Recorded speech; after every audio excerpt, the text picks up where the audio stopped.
Good afternoon, everyone. My name is Deborah Yedlin. I'm President and CEO of the Calgary Chamber of Commerce, and I'm thrilled to welcome you all here today on a day that is absolutely transformative for the city, for the province, and for the country.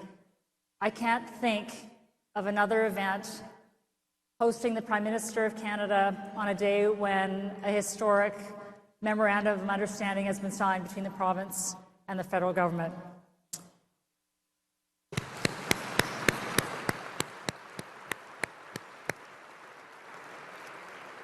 As an Albertan born and raised, I can't be prouder today. Prime Minister, thank you for being here. I think the fact this room sold out in less than 24 hours on a few days' notice is testament to how pleased we all are to welcome you to Calgary. And there might even have been a secondary market for tickets. We appreciate you being here today, as well as many of your federal government colleagues who have regularly been through Calgary in the past few months. It's my great pleasure to welcome all of you here today to a place many of us have the privilege of calling home. This is Treaty 7 territory, comprised of the traditional territories of the Blackfoot Confederacy, including the Siksika, the Piikani, and the Kainai Nation, First Nations, the Tsuut'ina Nation, and the Stoney Nakoda, including the Chiniki, Bearspaw, and Goodstoney First Nations. Calgary is also home to Otipemisiwak Métis Government Districts 5 and 6, and to the many urban Indigenous people from across Turtle Island. This acknowledgement is especially meaningful today as we gather here among people from diverse backgrounds and experiences, people who have stewarded this land for generations and those who have arrived more recently. We in Canada are bound by our common values of mutual respect, of collaboration and camaraderie, and of shared prosperity. As the Prime Minister said in a speech earlier this year, we are a pluralistic society that works. Our cities are among the most diverse in the world. Public square is loud, diverse, and free. By the nature of our federation, we have to practice collaboration and partnership. And that's what the MOU today represents, partnership. We're fortunate today to be joined by several notable guests, many of whom have been working tirelessly to advance our shared goals and make Canada a stronger and more prosperous society for the benefit of all of us. Now, we have a number of notable guests in the audience. I'm going to introduce them. I'll ask them to give a wave as I acknowledge you. And for the audience, please hold your applause because we have a very long list.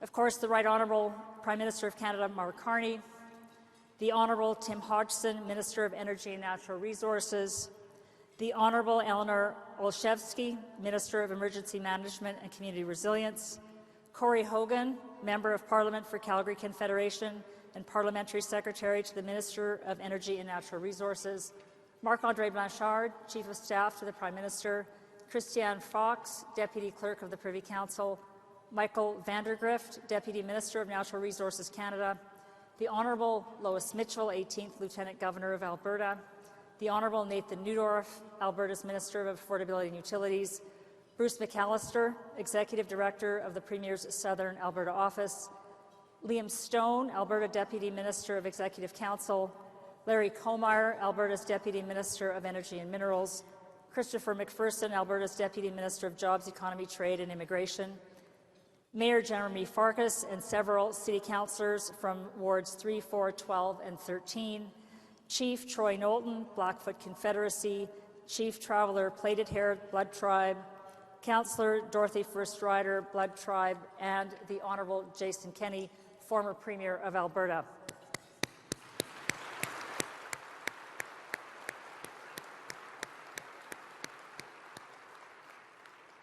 I'd also like to acknowledge several of our Chamber board members with us here today. Board Chair Jason Hatcher with Navigator, Vice Chair Scott Wenger with Suncor, Alison Robb, TELUS Convention Centre, Ann Harding, Forum Community Relations, Brian Lanier, the Leaders Circle, Ian Anderson, Independent Executive Advisor, Kelsey Hahn with Monarch, and Spencer Forgo from ATCO. Thank you so much for being here and for your support year-round of our endeavours.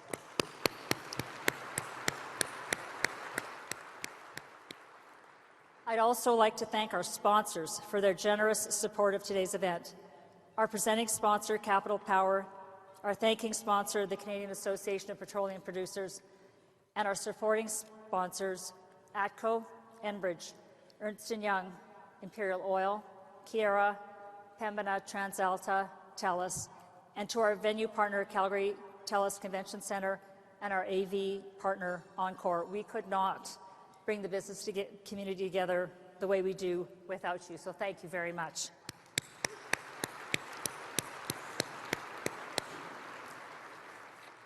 We're so delighted to come together today, and it's a true privilege to welcome the Prime Minister, the Right Honourable Mark Carney, to Calgary. Who would have thought two kids from Laurier Heights in Edmonton would end up one day on the same stage? In fact, we might even have learned to skate on the same community rink. And although we both grew up in Edmonton in the era of Wayne Gretzky, worked at Goldman Sachs, we met during the Prime Minister's time as Governor of the Bank of Canada. It was right before the financial crisis in 2008, and we were seated together at the annual Spruce Meadows Roundtable, hosted by the late Ron Southern. And we were discussing what could happen if Lehman Brothers failed and how it would impact the global markets. Little did we know. Well, he knew more than I did, but he didn't share that information for obvious reasons.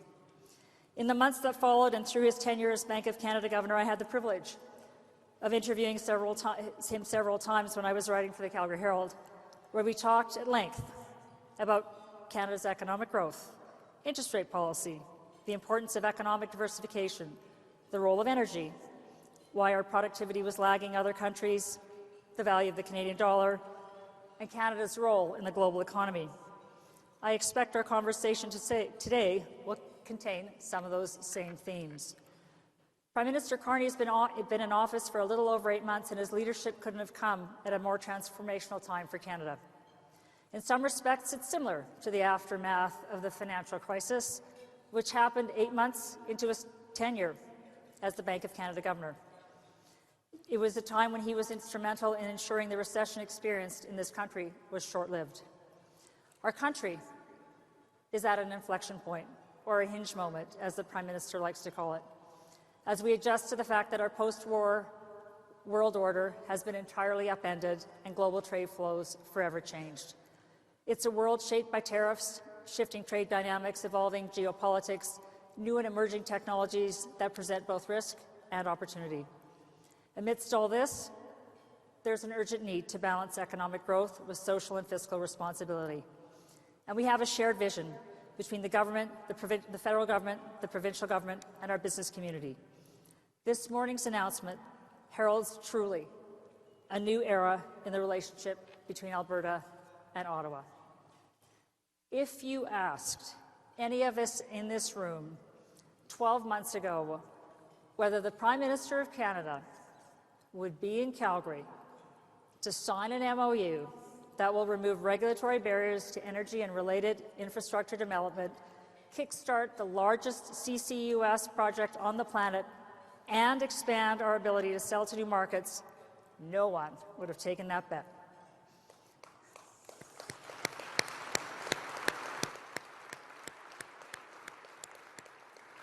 We know the energy sector is a key economic driver for Canada, with taxes and royalties supporting budgetary commitments, employing more than 500,000 people directly or indirectly, accounting for a quarter of international exports, and being the largest employer of Indigenous peoples in this country. It matters. Everything we do every day takes energy. And now we have a Prime Minister and some federal ministers who understand that and who have worked tirelessly along with Premier Smith, her dedicated ministers and staff to get us to today. I think of all the work that has gone into this, and I think of the line from John F. Kennedy's moonshot speech.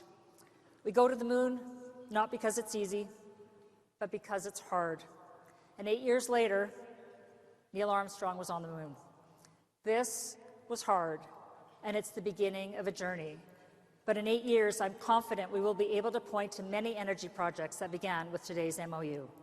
Thank you, and congratulations to everyone who played a role in getting us here.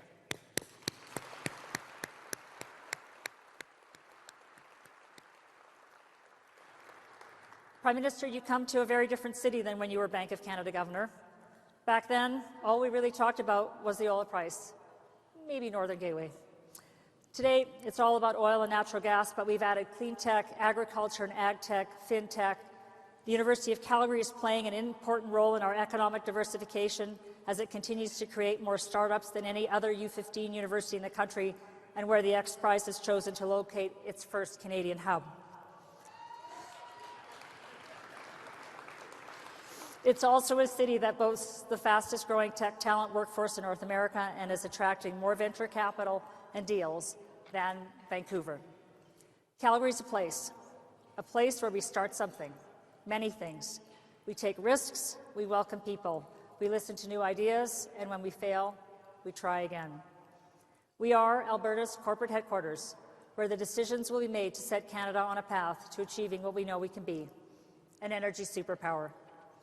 It's an ambitious goal, but let's face it, the way things look for Canadian hockey teams at the moment, being an energy superpower looks more achievable than any one of them winning a Stanley Cup. And yes, that includes the Oilers. Ouch. It's now my pleasure to introduce one of the companies leading the charge to us becoming an energy superpower, and someone who's quite happy today. Please join me in welcoming Avik Dey, President and CEO of Capital Power, who will be providing remarks on behalf of our presenting sponsor.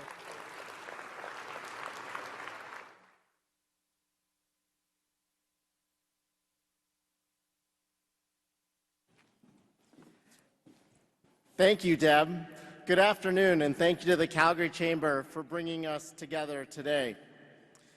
Today is a significant moment for both Alberta and Canada.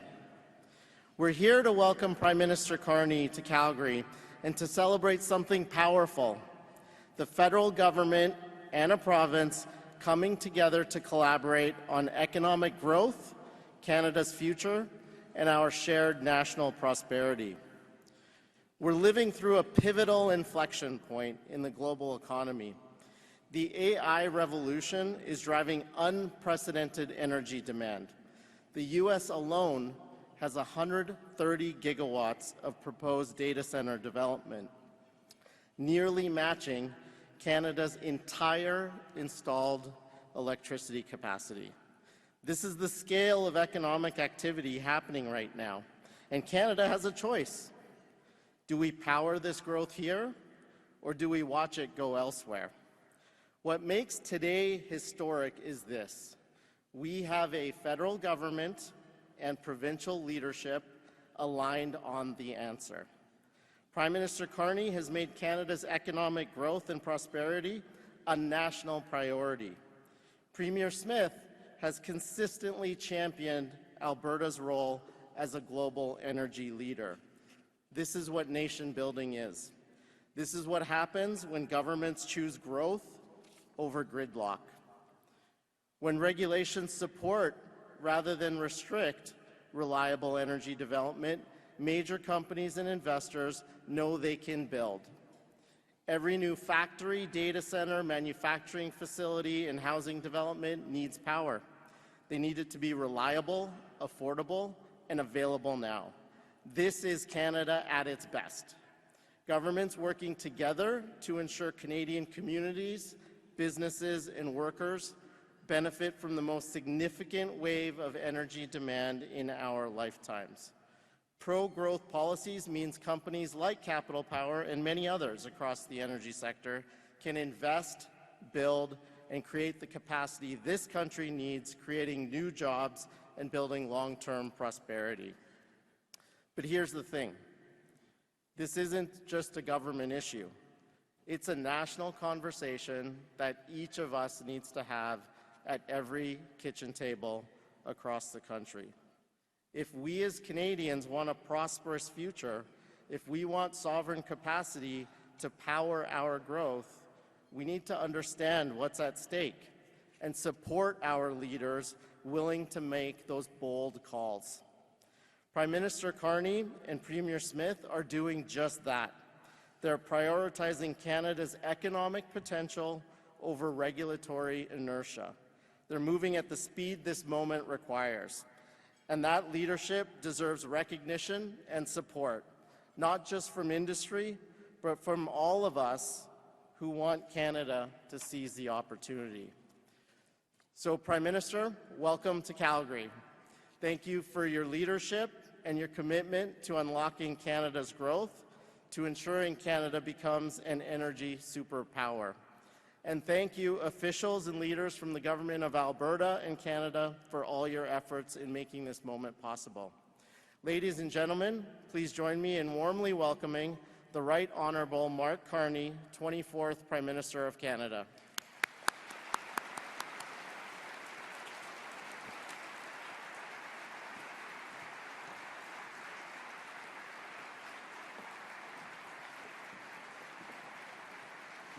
Thank you very much. Wow. Thanks, Larry. Merci beaucoup. Thank you.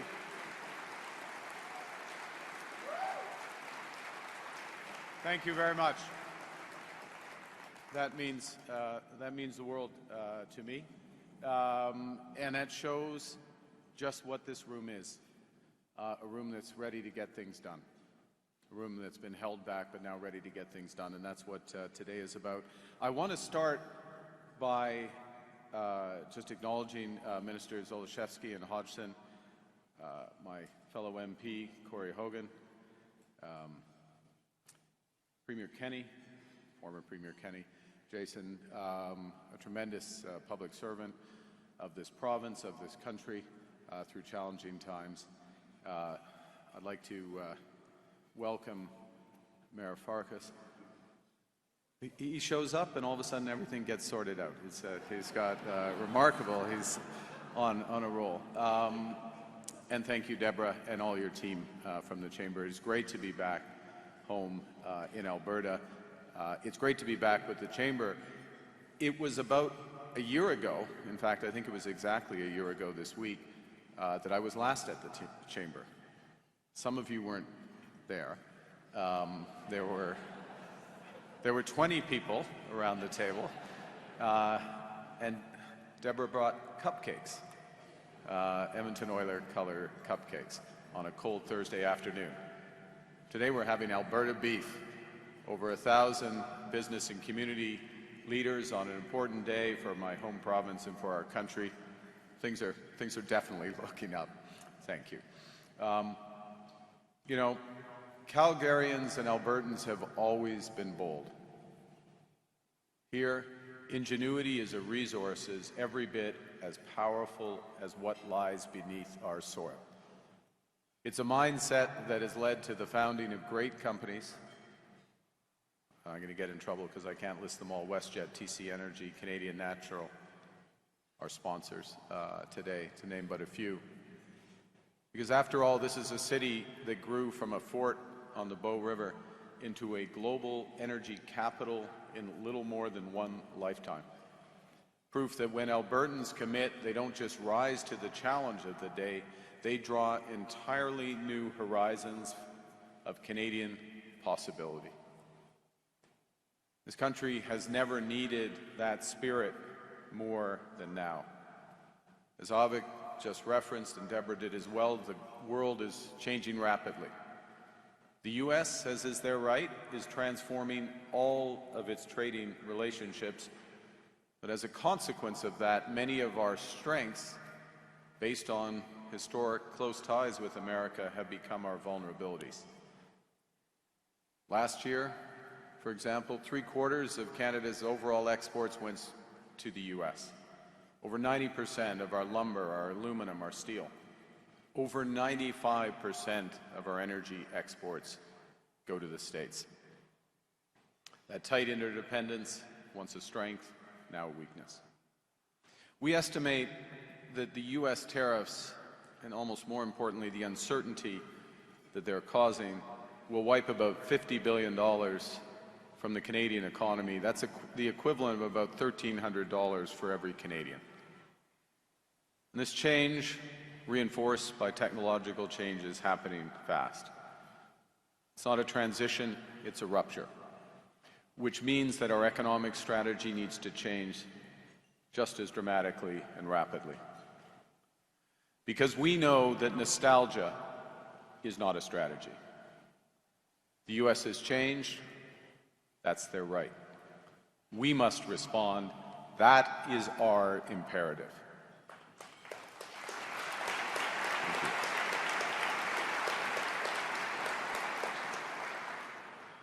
And I'm going to talk about the MOU in a moment, but I want to put it in a bit broader context of the recent federal budget, because that's a strategy for Canada to meet the challenge of a changing world and emerge even stronger.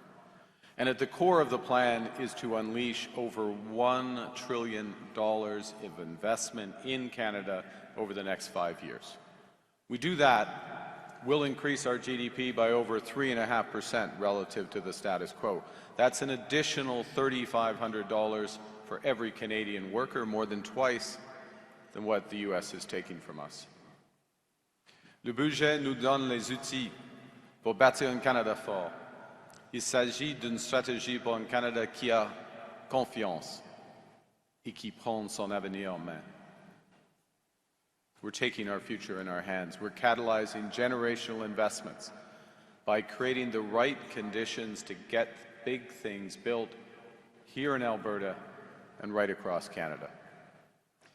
In June, Parliament passed the One Canadian Economy Act.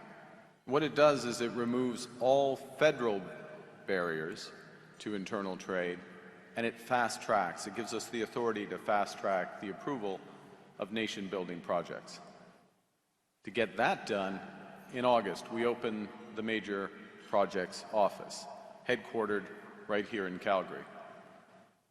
The MPO, the Major Projects Office, is a single point of contact to get nation-building projects built faster. We have the good fortune to have Calgarian Don Farrell as the CEO. Yeah.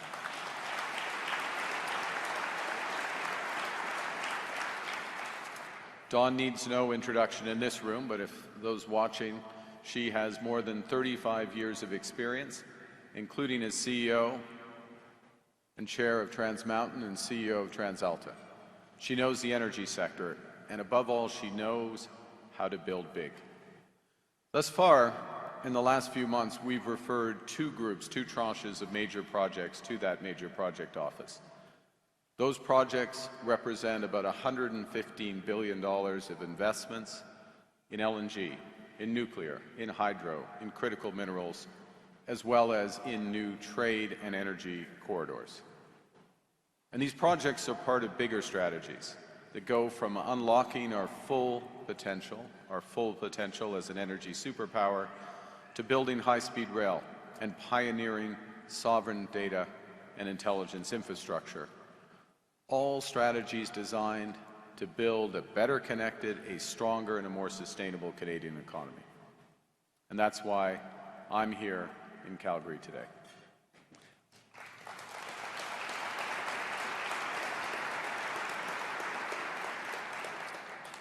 And as you know, this morning, Premier Smith and I signed a new memorandum of understanding. And it's a framework for building a more competitive, more independent, more sustainable economies in Alberta and across Canada. Together, we will strengthen federal-provincial collaboration in the energy sector to unlock the full potential of Alberta's energy resources, to achieve net zero emissions by 2050, and in the process, create not just hundreds of thousands of jobs, but hundreds of thousands of well-paying careers. Here's how. The Canadian government will enable a clear and efficient approval process for a new private sector constructed and financed pipeline, priority to Asia, and a pipeline with Indigenous peoples' co-ownership and benefits. And by working with a new cooperation agreement, which is part of the MOU, we will maximize the benefits of one project, one review for the Alberta portions of any projects.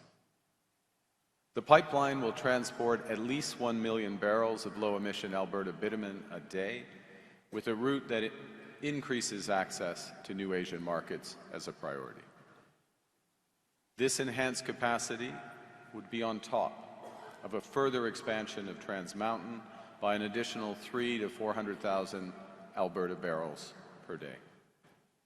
These projects can diversify our exports, reduce the discount on the current sales to U.S. markets, increase our independence, increase Canada's prosperity. To make them possible, our MOU also advances the construction of Pathways Plus, because we recognize that in order to be competitive over the longer term, energy doesn't only have to be low risk and low cost, but also low carbon.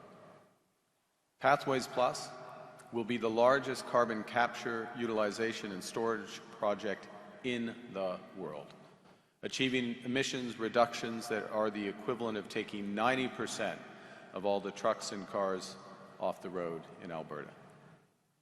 It will make Alberta oil amongst the world's lowest carbon intensity in the world. And it has the potential to create an entirely new industry in Canada, just as Alberta did with the oil sands when I was a kid.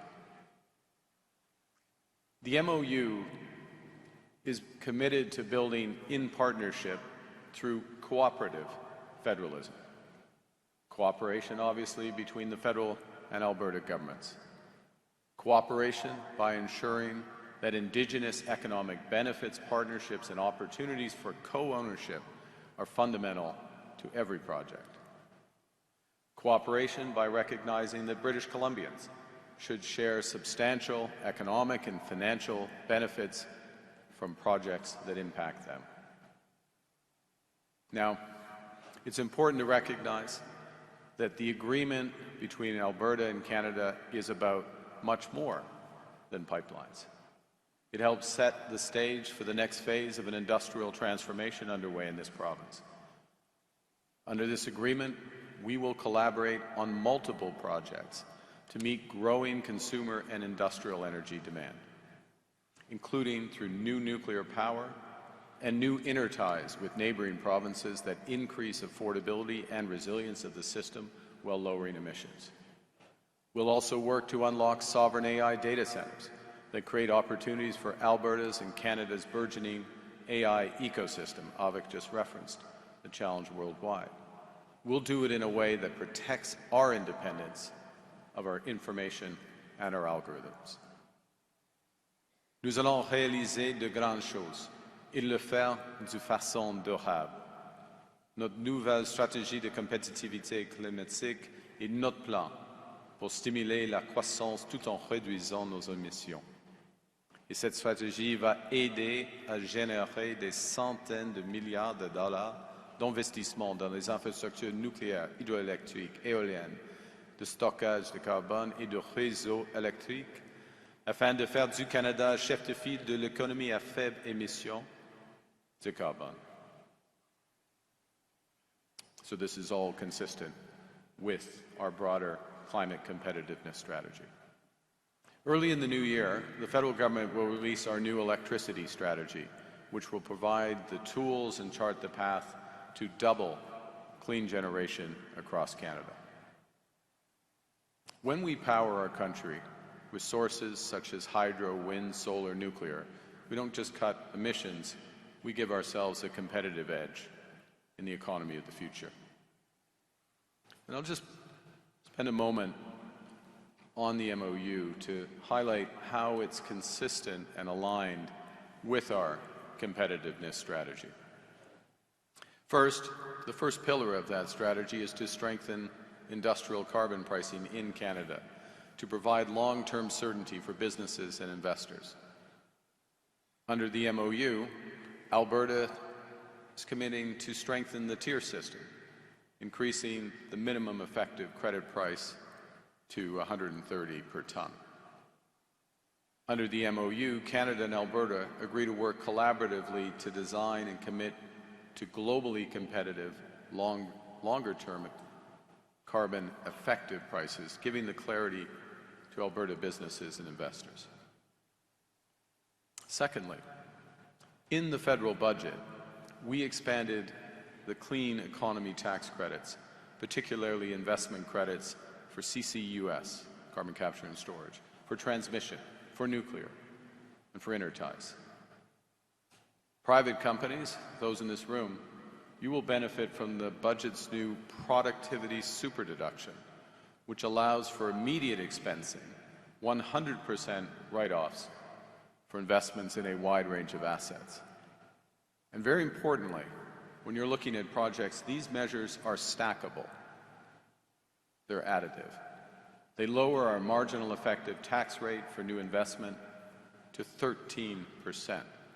And they widen Canada's investment tax advantage over the United States to 4.5%, and over the rest of the G7 and OECD to 12%. The third pillar of our climate competitiveness strategy is to strengthen methane regulations in the oil and gas sector. And that's what this MOU does. Alberta commits to 75% methane reduction targets relative to 2014 emissions levels. To provide regulatory clarity, the federal government will remove the emissions caps. Canada will also take steps to enable the export of bitumen to Asia, including adjusting the so-called tanker ban if necessary.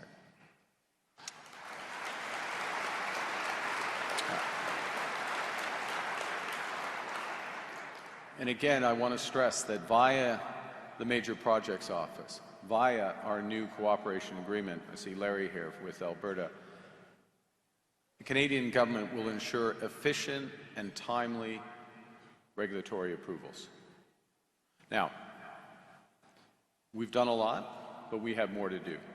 And the governments of Alberta and Canada acknowledge that all of the steps I've described are necessary but not sufficient conditions. For example, completing a pipeline will also require a private sector proponent. And if you know one in the room, please, you can come see us. You can come see us afterwards. It will require meaningful and substantial partnership with British Columbia. We are committed to that. It will require meaningful engagement and consultation between the federal government, Alberta, British Columbia, and Indigenous peoples and rights holders. It will create opportunity for significant Indigenous ownership and economic benefits. I'm going to say, because the mayor is here, I'm going to say that while we're building a nation, we're also focused on building our communities. New hospitals, public transit, recreation facilities, arts centers. We've created a new $50 billion Build Communities Strong Fund in the budget. And through Build Canada Homes, we'll work with municipalities to supercharge housing construction, including new factory technologies such as those pioneered by ATCO and others that cut building times by 50%, reduce costs by 20%, lower emissions by 20%. And this work is already getting underway in Alberta. In Edmonton, in Edmonton, you started clapping for Edmonton. That's good. That's good. Let the record show. This, you see, cooperation it's infectious. And now Calgary and Edmonton are cooperating. Okay, I don't want to get carried away, but I want to point out that we've started this process. Build Canada Homes has started one of its first developments. I mean, we just set up this agency. We're just in the process. They're building over 350 homes on the village at Griesbach. Pendant que nous construisons chez nous, nous diversifions aussi nos partenaires en matière d'exportation et d'investissement dans le monde entier. Nous établissons des relations commerciales plus solides avec de nouveaux partenaires fiables pour doubler nos exportations hors des États-Unis au cours de la prochaine décennie. Ça représente 300 milliards de dollars de nouvelles commandes pour les ressources, les technologies de l'expertise canadienne. De nouveaux emplois pour les travailleurs d'ici en Alberta et de partout au Canada. We're focused on new partnerships abroad so that we can double our exports, over $300 billion more, in the next decade. In the past 6 months, we've made deals with the EU, with Germany, with Sweden, with Indonesia. Last week, we agreed to launch ambitious free trade talks with India and the United Arab Emirates. The UAE also committed to invest $70 billion, $70 billion in Canada, a powerful vote of confidence in our economy and the largest foreign direct investment commitment in Canada's history.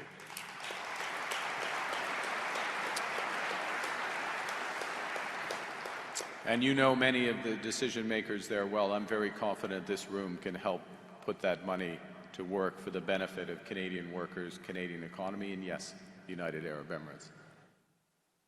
You know, as today's agreement attests, we know that it's not just about what we build, it's also about how we build. Building inclusively in full partnership with First Nations, Inuit, and Métis. Nous bâtirons en solidarité avec les travailleurs, en créant de bons emplois syndiqués. Parce que les prochaines décennies seront une période exceptionnelle pour les métiers spécialisés. I had the pleasure, after signing the MOU, to go to the Ironworkers 172. The next decades are going to be an incredible time to be in the trades. Et nous bâtirons de manière durable en mettant l'accent sur l'énergie à faible émission, le transport, le logement et l'industrie manufacturière afin de renforcer notre compétitivité parce que la réduction des émissions n'est pas seulement un devoir moral, c'est aussi un impératif économique. We'll build sustainably, but above all, we will build by buying Canadian. We will be our own best customer. When we build new ports, new mines, millions of more homes, we'll build Canadian, Canadian workers, Canadian steel, Canadian lumber. Now, before concluding, let me be clear that to catalyze the types of generational investments we need to grow our economy, we also need to transform government to make it more efficient and more effective. And that's why the federal government is spending less so that Canadians, Albertans, can invest more. You know, we've just come through a decade during which federal spending grew more than 8% year over year, twice the rate of growth of our economy. So we are slashing direct program spending. We're slashing that growth to a little more than 0.5%. Actually, it's less than 0.5% annually over the next 5 years.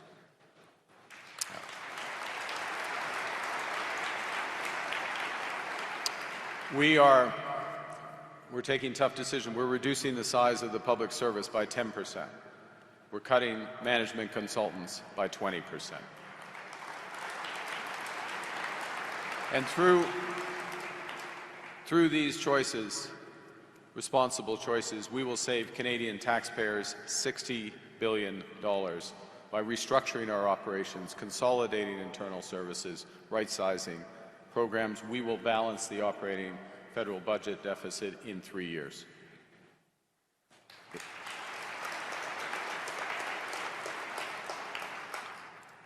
And while we do that, we will double the proportion of investments relative to our spending, going from the historic average of 4% to 9% in just 5 years.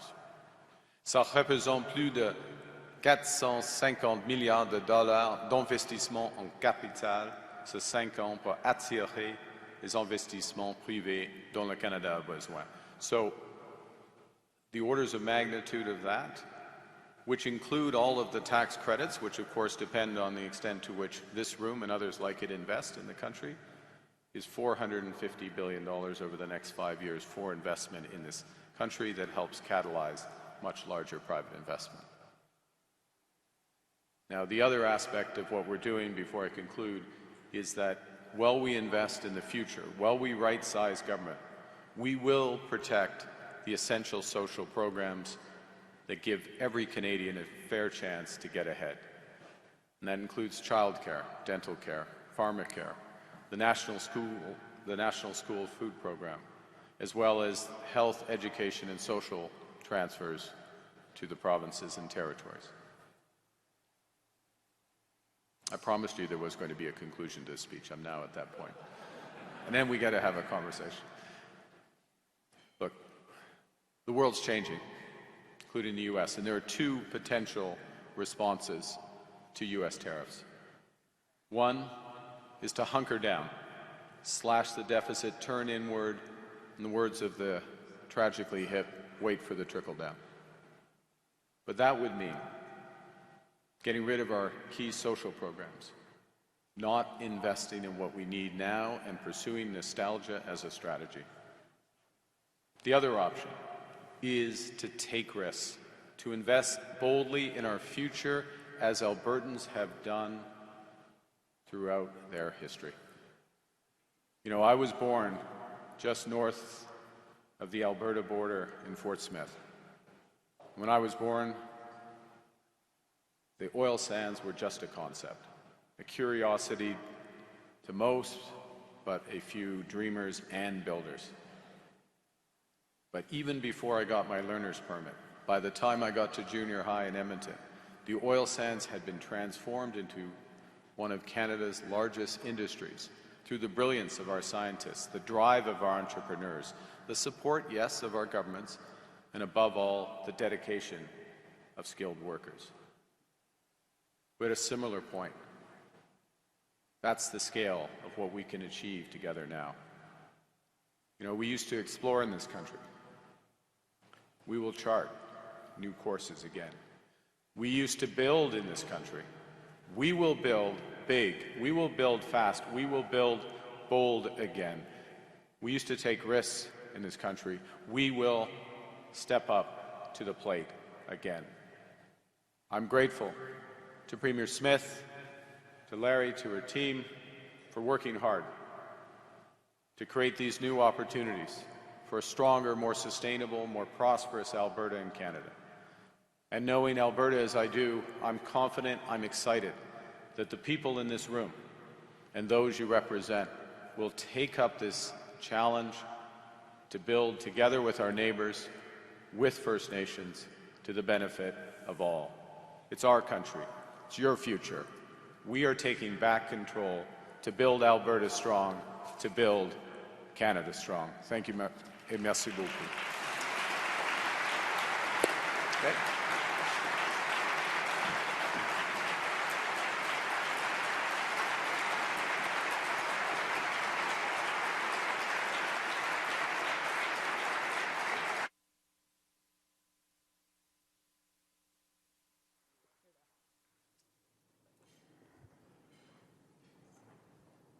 Nobody's going to believe it's standing ovation twice.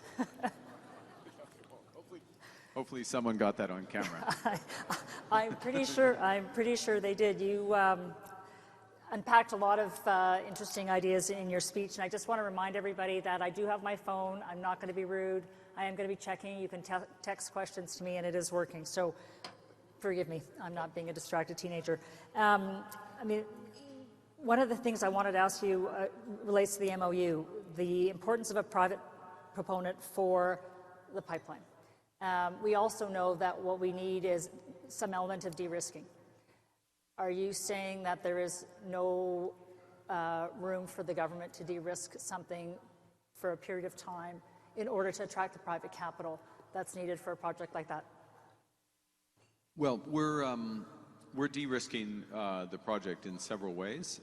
One is providing regulatory clarity. A huge element of the MOU relates to that. So clarity about the emissions cap, clarity about working for methodologies to make sure that we can make the export to Asian markets, including, if necessary, adjusting the tanker moratorium. We're also providing support and clarity, Alberta providing clarity in terms of the industrial carbon price through the tier system, us providing clarity, Alberta providing some also support in terms of some of the economics around pathways.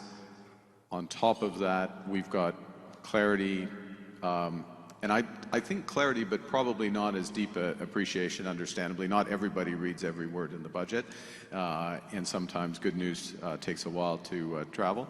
But clarity around just how attractive it is to invest in Canada now, so the tax elements that are there. But, you know, in the essence, the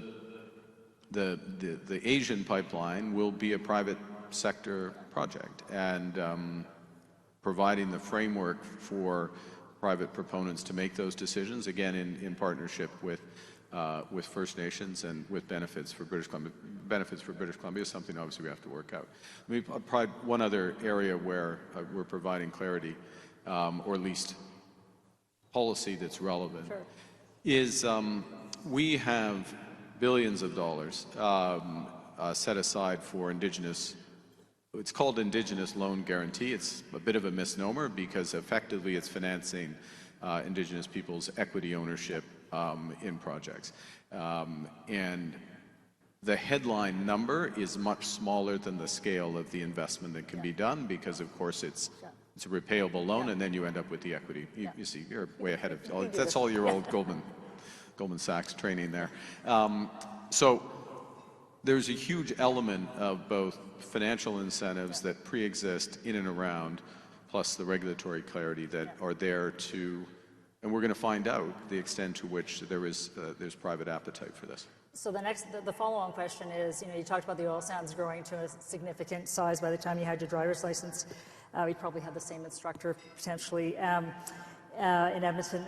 But one of the things, you know, you talk to the pipeline companies, and it's like, well, they need contracts. You know, we need to provide incentives for the producers to actually fill those pipes. And you're talking about 1.4 million barrels a day.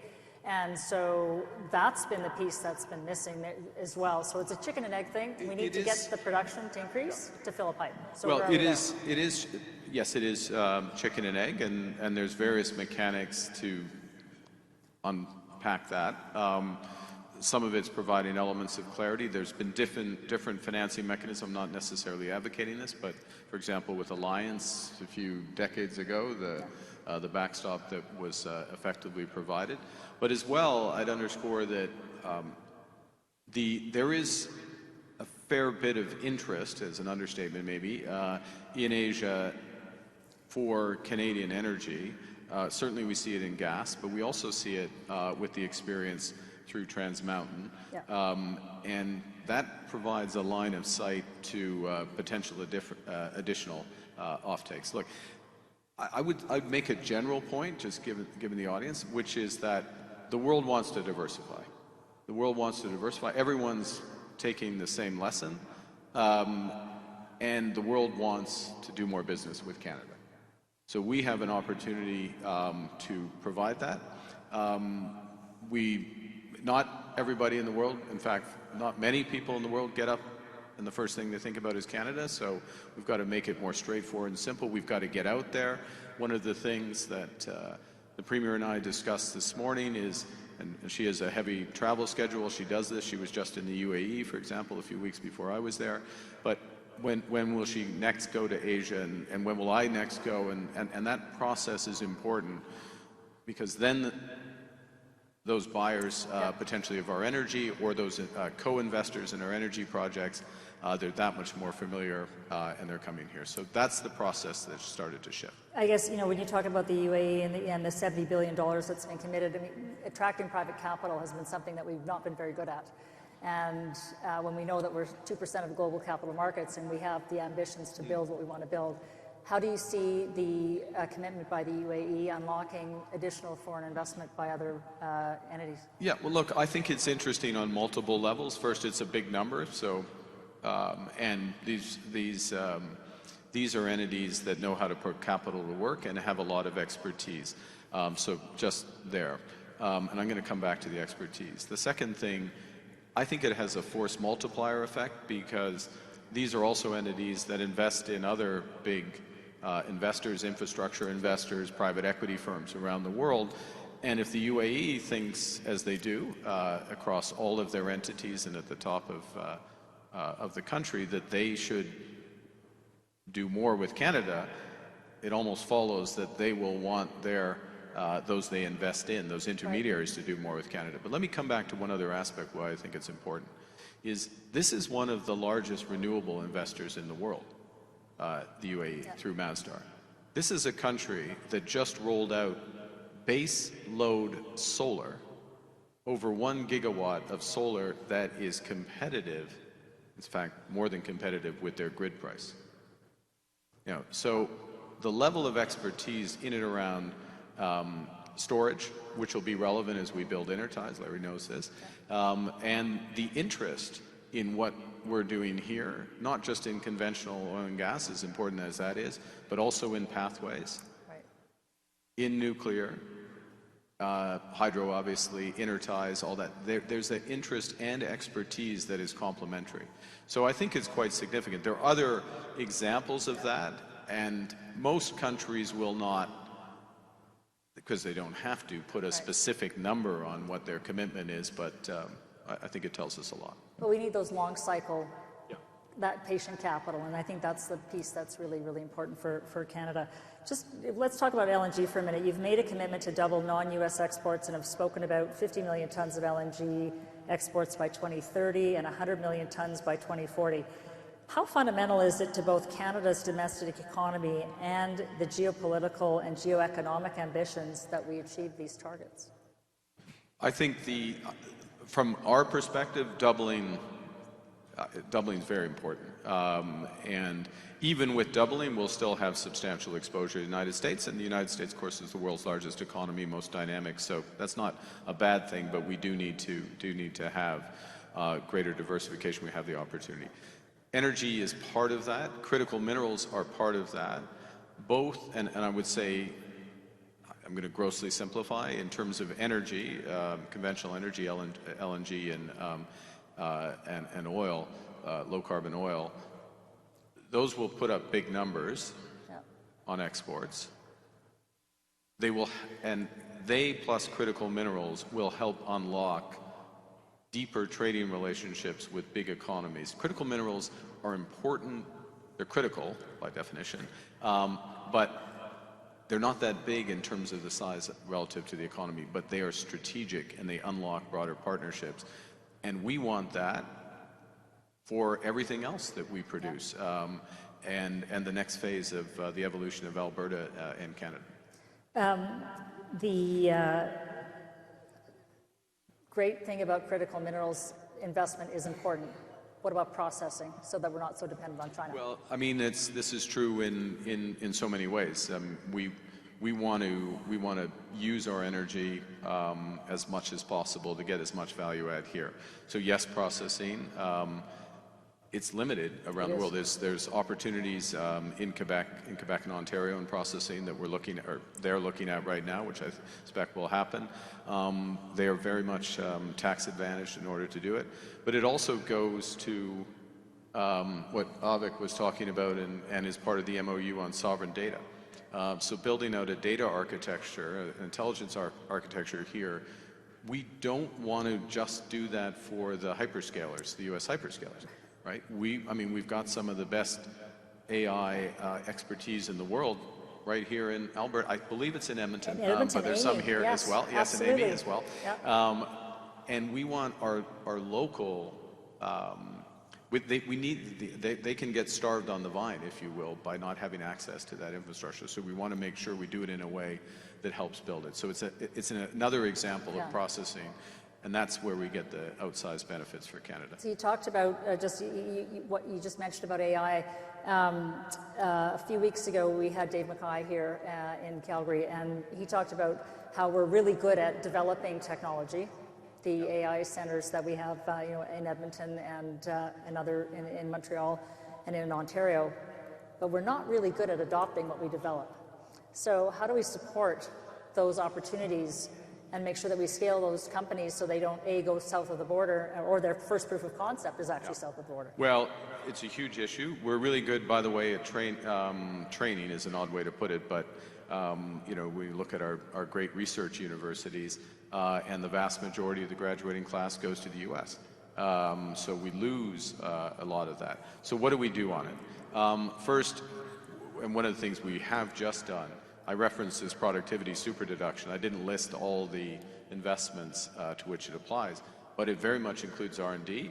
It includes all data infrastructure. It includes associated software and others. So it's very attractive for companies who are applying, so to speak, to do that. But I think we need to do a lot more because in the end, what we need as a country is mass adoption, mass diffusion of AI. That's what's going to give us the productivity benefit. Yes, we want champions in the sector itself, but it's really just the familiarity of working with it. On a reference point, we're in the low 30s of people who use AI. I'm not going to ask for hands up how many agents you have and use, but we're not as high as we'd like to be. We're more or less level with the US, but if you look at the top adopters, which actually the top is the UAE, they're at 65%, Singapore would be close. We have a lot to do for that, and some of that is, yes, it's the tax system, but a lot of it is going to be training in a way that's continuous. And changing the mindset, perhaps, that we have to take those risks to adopt some things that perhaps haven't been adopted somewhere else. Yeah, risk-taking. I mean, it is a time to take risk, without question. It's a room that, you're here because you've taken risks in the past, so it's time to do it again. Question from the audience. Achieving net zero requires industry-driven, rapid applied research solutions. Will the federal government provide increased funding to applied research? Currently, the funding is less than 3% of all research funding. It's a great question. The short answer is yes. So if you heard the question around increase applied research funding, there are a series of pools of spending that the federal government in some cases has to do. So for example, under our NATO commitments, we will be increasing our defense spending towards the 5% target by 2035. Translate that into dollars, it's a little more than $80 billion between now and the end of the decade. Now, as much as possible, we will concentrate that on areas where there is dual use applications. AI is an example, critical minerals is another example, decarbonization, a number of those technologies are there. We're setting up a new research, a DARPA equivalent, something called Borealis, which will have additional funding. And the other thing we're doing, and university presidents or faculty, or if you know anyone, if you're on the board, $1.7 billion to attract the top 1,000 researchers, including their teams, to Canada, okay? Plus matching H-1B visas as well. How are you prioritizing attracting those researchers? Is it across the board, or is it in certain disciplines? It's skewed to the hard sciences as opposed to what I took or and what I took you too, took. So marginal utility. We're exactly increasingly irrelevant. That's okay. Oh, no, it's not true.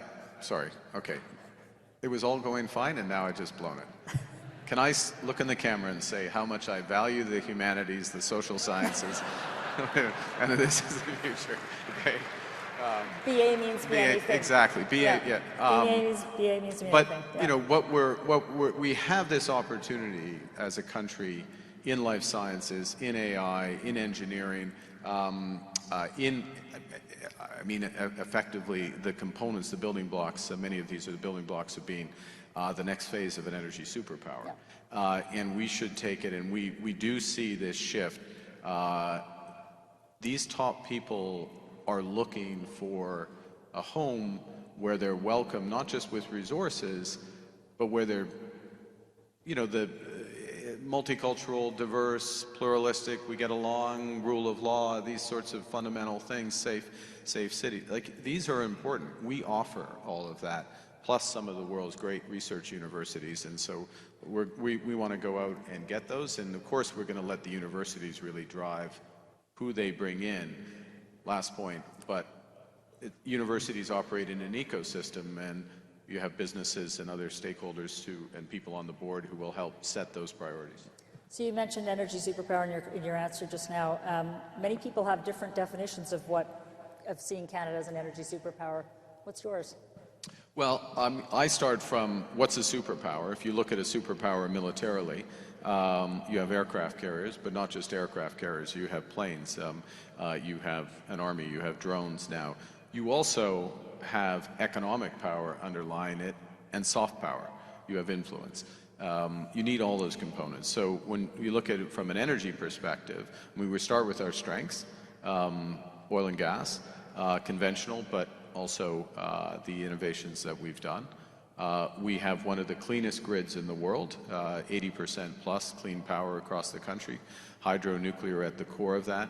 We have the ability to double, possibly triple that over the course of the next 15 years. One of the things we're going to be working with the provinces is how to do that and how to do that together in the most efficient way. And then it goes to a host of clean tech elements that are there. Many, developed here, whether it's pathways on hydrogen or developments on hydrogen, whether it's developments in biogas, renewable natural gas, those aspects. I mean, there is a long list of elements for it. The organizing principle we have on it, or at least I have, is that it is going to be increasingly relevant. I can't tell you exactly when, but it's going to be increasingly relevant, not just the cost of energy, the delivered cost, the energy security element, in other words, is it low risk? Are we reliable? We are reliable people, but also the carbon component of the energy. That's why we like pathways. That's why pathways is important, because it helps lock in the lowest risk, one of the lowest marginal costs, and then the lowest carbon delivered oil. You'll see that the LNG projects that we're backing as national projects, they are top quartile or top decile in terms of the lowest emissions LNG. They benefit from the hydro system. All of the critical mineral projects and mining projects we backed are net zero or near net zero. And this stuff, like in some jurisdictions it matters now, in others it's going to matter in the future. And we've got all the we in Canada have all the components of that. So that's a long answer because there's many aspects of being a superpower, and it also goes back to this basic point that we need to diversify.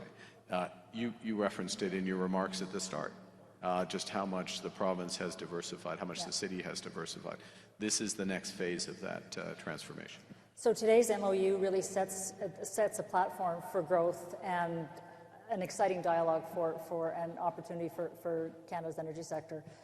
There are a lot of people that have a lot of expectations, and what we need is it's a combination of short-term and long-term. Yeah. How are you going to manage those expectations and so that people realize that we are making progress, and the truth of the matter is that we also, some of these things are going to take longer than we would like? Yeah, it's a great question, and I mean, in many respects, it's a fundamentally political question. And I'm a politician now, so I kind of have to answer. Yes, you do, actually. I think the first is part of what we're doing, which is helping each other understand the scale of both the challenge and the opportunity, and that it requires big investment, big changes. It requires us to be bold, first. Second, it does require transparency about how long it takes to, even with perfect information, how long it takes to actually build out a pipeline, a nuclear power plant, whatever.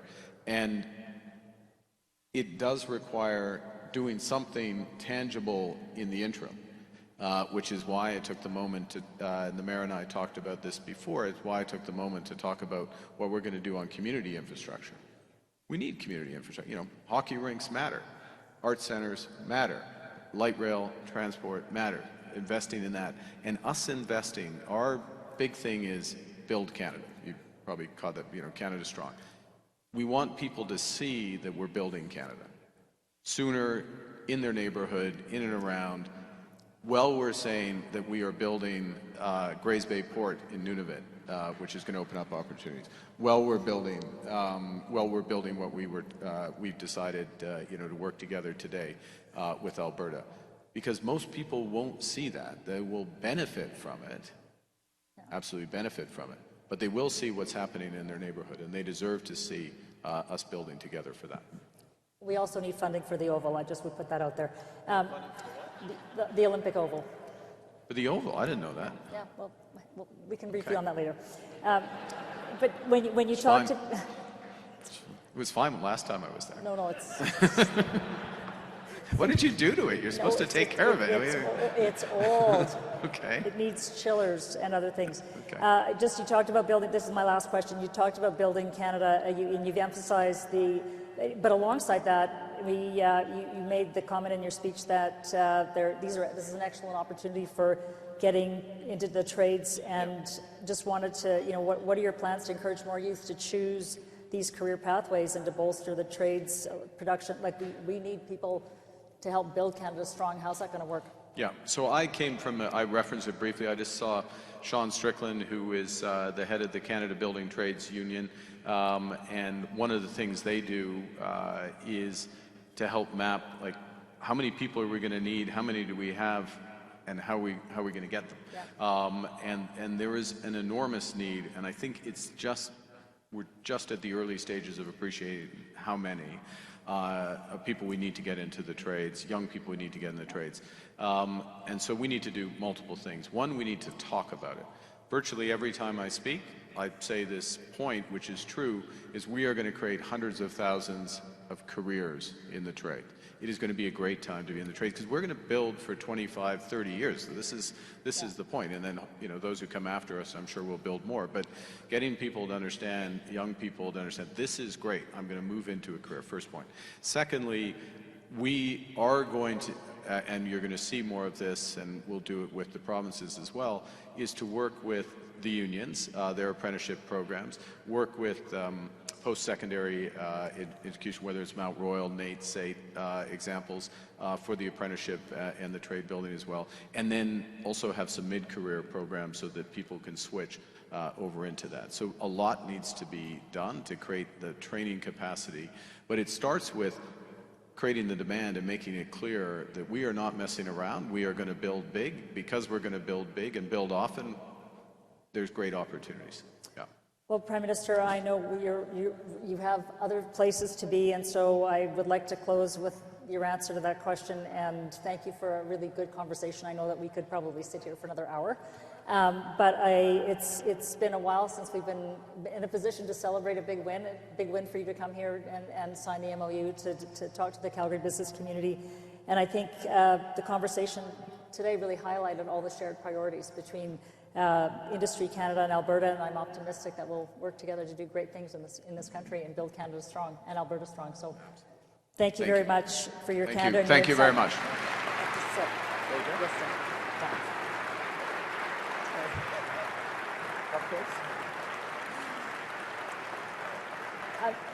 It's now my pleasure to introduce Lisa Baton, President and CEO of the Canadian Association of Petroleum Producers, to provide a few remarks on behalf of our thanking sponsor. Please join me in welcoming Lisa to the stage.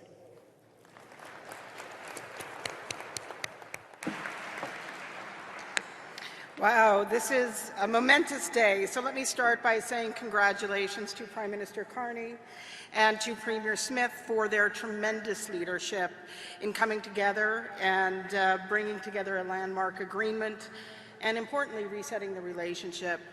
And Deb has already listed a lot of folks. It does take a village, so I also want to congratulate both of your teams for the day-to-day hard work that went into making that all happen. CAP is proud to be a partner of the Calgary Chamber for the exact reason we are all here today. So Deb, you and your team play an exceptional role in connecting Calgary's business community to the rest of the country, and that is evident in you pulling together today the event that we can all hear, so we can all hear directly from Prime Minister Carney. Prime Minister, you articulated Canada's challenge very clearly. Within the economic chaos being caused by global powers, Canada has an opportunity to stand out as a trusted and reliable investment partner. Today's agreement between Alberta and Ottawa is the Team Canada approach needed to turn a crisis into an opportunity. It is an example of looking at Canada as a blank canvas to chart a path forward that leverages our strengths as a resource-rich and talent-heavy nation. CAP and our members are very pleased to see Alberta and Ottawa aligned on a commitment to work together to grow Canada's oil and natural gas industry. The MOU agreement is a positive signal to Canada's oil and natural gas producers that meaningful work is underway to make our country globally competitive. The elimination of the emissions cap, changes to the greenwashing legislation, and the commitment to expand our access to global markets can be the catalyst to unlock Canada's full economic potential, to invite new investment into major projects, and to enable our country to take our rightful place as the world's next energy superpower. So thank you to Deb and the Calgary Chamber of Commerce for hosting this event. Thank you to the Prime Minister for taking the time to share your vision with us. And thank you to Prime Minister, to you and your colleagues in Ottawa for the meaningful engagement your government has undertaken since you have taken office with our industry, with political leaders in Alberta. It's been a little frosty for the last decade, so it's nice to see. And again, congratulations both to the Government of Alberta and to the Government of Canada for resetting the relationship to leverage one of Canada's greatest strengths for the benefit of all Canadians. So thank you.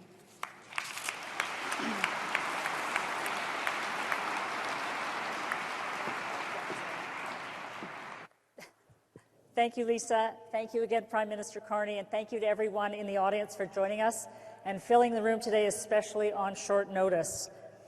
I'd like to once again thank our sponsors for their generous support of today's event, our presenting sponsor, Capital Power, our thanking sponsor, the Canadian Association of Petroleum Producers, our supporting sponsors, ATCO, Enbridge, Ernst & Young, Imperial Oil, Keyera, Pembina, TransAlta, TELUS, to our venue partner, Calgary TELUS Convention Centre, and our AV partner, Encore.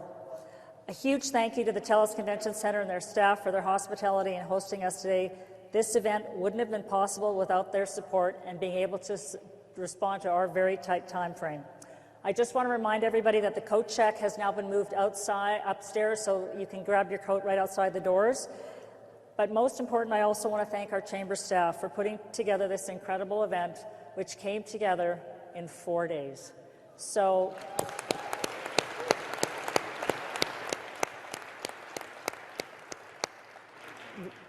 being, build Canada strong, we build fast, that's us too.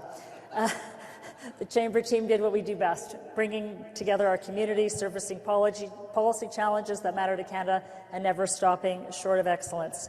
Thank you again, and we look forward to hosting you again soon. Thanks, everyone.